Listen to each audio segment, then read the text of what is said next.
Getting in was easy. Getting out would be another matter entirely. At the time, the biodomes were the safest place to be. With the outbreak of 2060, the Immortals seized the marina and dug in. The biodomes were impenetrable. Dead-proof. Hendricks had a contact, Danny Lee. He was slimy as they come, but he could get us transport.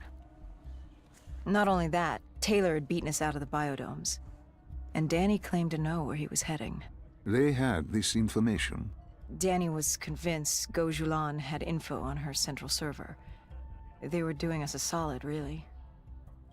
But that didn't come cheap. They wanted food, water, weapons, reinforcements from the Winslow Accord. We agreed to their terms, with no idea if we could honor it. The Immortals were a people of their word, and quite efficient in punishing those who did not act the same. Danny was in a bad mood. The Immortals weren't exactly happy to see us. They knew our part in what had happened in Coalescence. Danny went so far as to accuse us of opening the containment zones ourselves. Hendricks persuaded him otherwise. But that didn't change how I felt. We were there. We had our chance to stop Diaz in the server room. You cannot blame yourself for what is out of your control. There were powers in play far greater than your own. Powers with far more control. You were a pawn in his game. You mean Deimos? Well, as it turns out, we weren't his only pawns in the room. How do you mean? You can get us a ride out? Sure, I'll give you that. But claiming to know where Taylor was? Know that saying, too good to be true? Something was wrong. There was something malevolent, malicious. I called Danny out. I wasn't too happy with that. But then again, we assumed he was just scared. The outbreak now occurring worldwide was unprecedented. We were all scared. Up till now, we'd become complacent. We got comfortable. The dead had stayed in their cage, and we kept pretending nothing had happened. Taylor and Diaz changed that. Pandemonium, riots, civil war, countries were already tearing themselves apart, in many cases before the dead even reached them. Danny wasn't scared. He was stalling. And it only took us another moment to find out why. The Ghost siblings. Danny set you up. No. This was different. It was their eyes. Hollow. Empty. Void of life. Like they could see right through me. They all had it. Just like Diaz. It was only later we found out all higher-ups in the Immortals were outfitted with D&I. Like us. If only we'd known the part our own technology would play. The thing about dead killers, though, there's always a plan B. We had a robot squad in place, ready if the situation took a turn. Gojulan bolted before our robots got her. She was headed for the server room in Cloud Mountain, the only place we could put in the call from transport. It became quickly apparent that uninvited guests had joined the party in the biodomes. The dead were flooding into this safe haven. It was about to become hell on Earth. We had to move. We had to get to Cloud Mountain.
I don't know how the undead got in.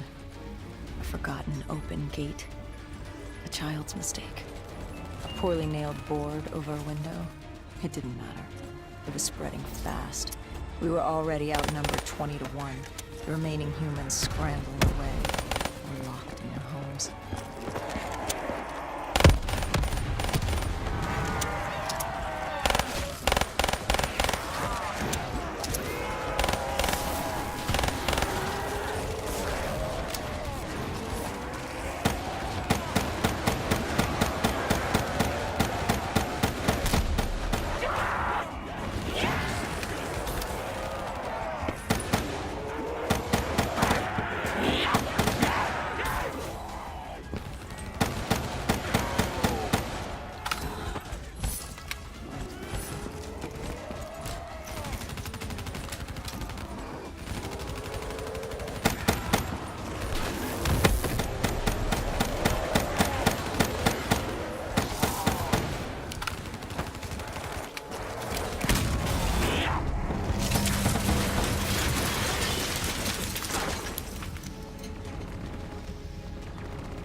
Heard that familiar screech? Parasites, mutated creatures born out of 6115 were flying towards us.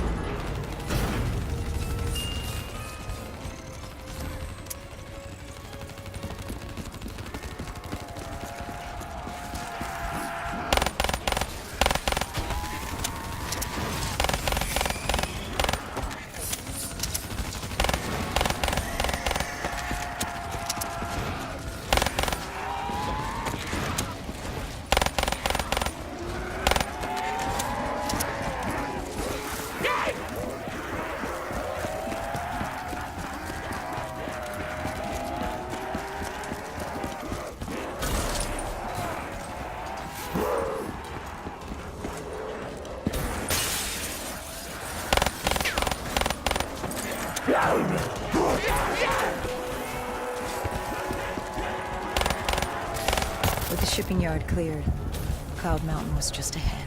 The server room at the top. We had a long climb ahead of us.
What happened in the server room?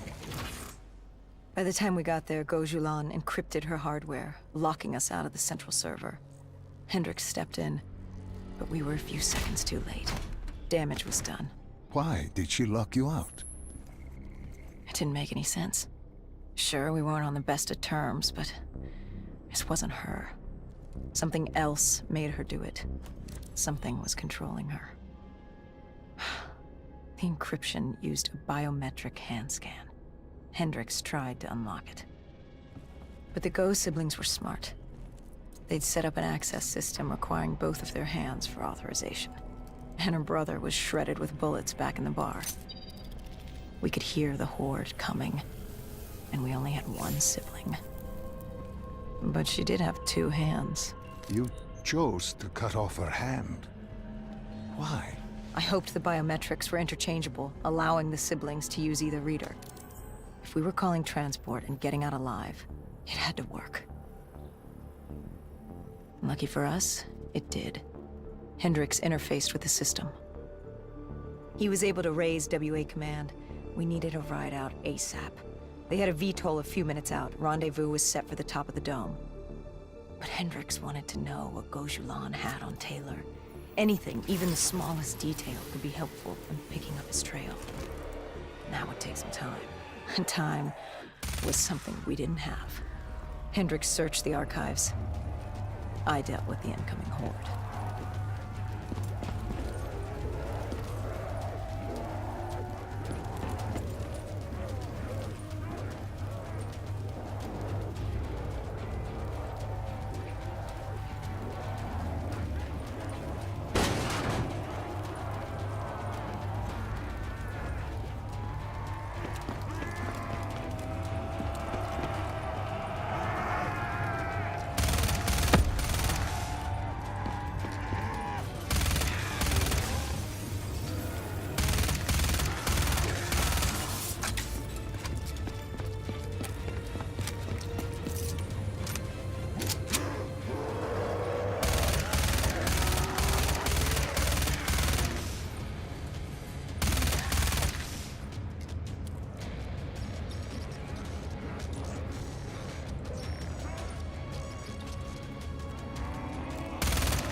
Hendricks had pulled all the data he could. I hoped it was enough. Our pickup was in position. It's time to get the hell out of here.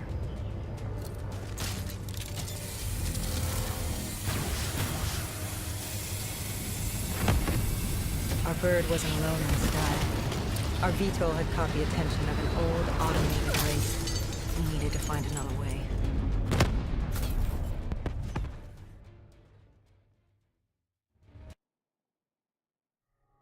This wraith tailing you. It was like the malfunctioning robots you found in different quarantine zones. The kind targeting anything and everything as an enemy. Just like that. Except on a much larger, more deadly scale. And this one was very interested in us. Command had an exit route.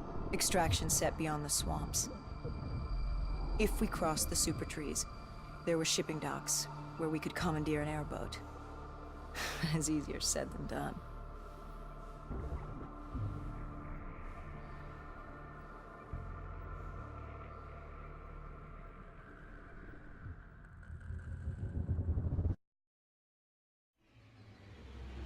Between the flesh eaters and that wraith eyeing us, the super trees would be no walk in the park. We had to haul ass and stay out of sight. But they weren't our only concern. Winslow Accord picked up chatter ahead. Apparently, we weren't the only humans using the docks to escape.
We had to haul ass and stay out of sight.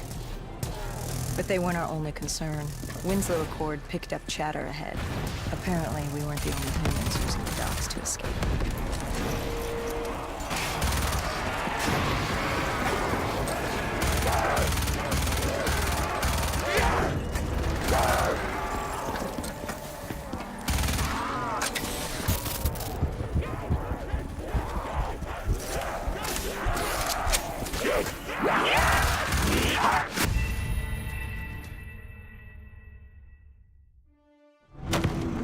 We had to haul ass and stay out of sight. But they weren't our only concern. Winslow Accord picked up chatter ahead. Apparently, we weren't the only humans using the docks to escape.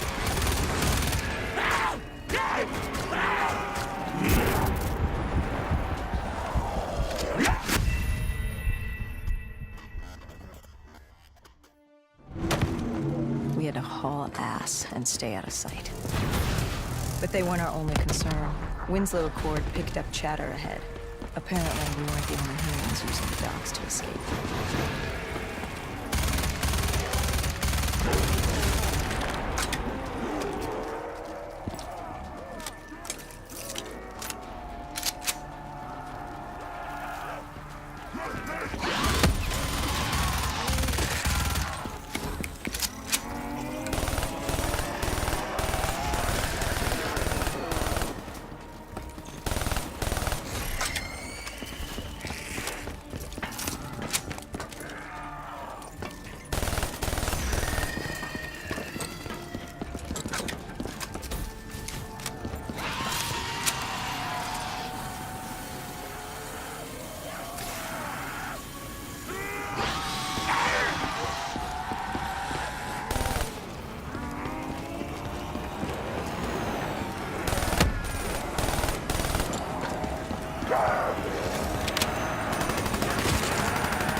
super tree was collapsing. The only safe route to the docks was up. Chatter confirmed that 54 immortals were scrambling to get out of the biodomes through the swamps.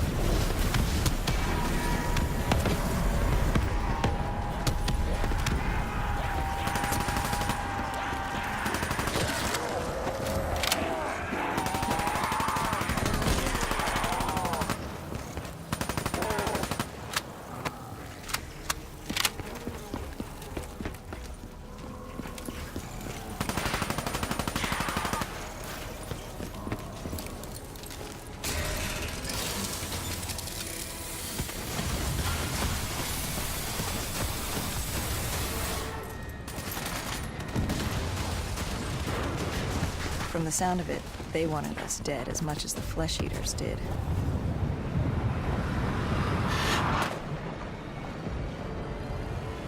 Looked like we were jumping from one bad situation into another.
Hendricks commandeered an airboat and set the autopilot. We had undead on our ass, and more 54I ahead. And that rogue wraith wasn't done with us yet.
Exfil was just ahead.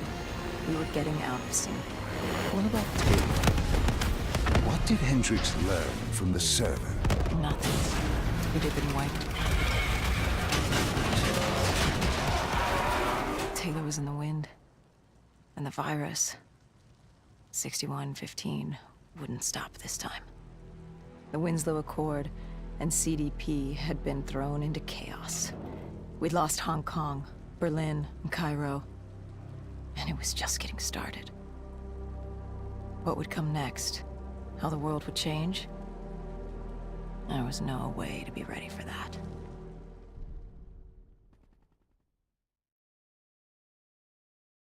"5 years.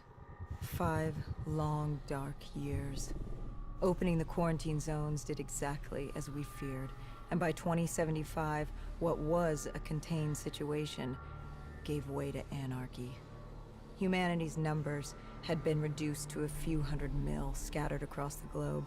The undead had risen to 7 billion. Taylor was in the wind, a faded reminder of our inability to stop Armageddon.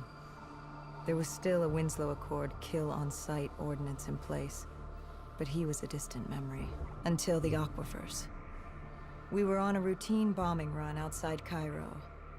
Our orders were to bomb the dead into the next life.